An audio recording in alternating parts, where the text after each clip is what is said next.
අයිබෝවන් දුවේ පුතේ සුබ දවසක් වේවා. මේ වෙනකොට මාව ගොඩක් අය දන්නවා. ඉතින් අපි හිතුවා අපේ ආදරණීය දරුවන් වෙනුවෙන් YouTube platform එකේ උඩ පහළ යන ඕගොල්ලන්ට අධ්‍යාපනික වශයෙන් සත්කාරයක් කරන්න. ඉතින් අපි ඉදිරියේදී බලාපොරොත්තු වෙනවා YouTube එකට අපේ O level අපේ සාමාන්‍ය පෙළ ලියන ශ්‍රී ලාංකික දූ දරුවන් වෙනුවෙන් ඒ වගේම විදේශ රටවල් වල ඉන්න අපේ ඕනම දරුවෙක් වෙනුවෙන් සිංහල භාෂාවට ආදරය කරන සියලුම සිංහල භාෂාවේ තියෙන සුන්දරම තැනක් සිංහල සාහිත්‍ය පාඩම් අපේ දරුවන්ට අපහසුයි කියනවා.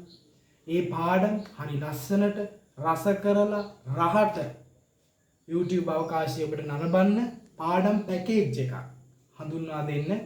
ඉතින් අපි මුල පුරනවා. ඉතින් අපි යුනික් අධ්‍යාපන ආයතනයේ වටරැක අලුත් පාරේ වටරැක කනිෂ්ඨ විද්‍යාලය අසල ජයමාවතේ තියෙන්නේ පිසිකඩි වුණ දරුවෙක්ට සම්බන්ධ වෙන්න හැකියාවක් පවතිනවා. ඊට අමතරව ඔන්ලයින් හරහා මේ පාඩම් පැකේජ් බලලා ඒවා හොඳ නම් ඒවා රස නම් ඔබට අවබෝධ වුණා නම් පිසිකඩි ඇවිල්ලා පන්ති අපිත් එක්ක සම්බන්ධ වෙන්න පුළුවන්. ඉතින් මේ සත්කාරයට ඔබගේ නොමසුරු දායකත්වය අපි බලාපොරොත්තු වෙනවා. සබ්ස්ක්‍රයිබ් කරලා තියාගන්න. අනිත් අයට දැනගන්න ෂෙයා කරලා තියන්න.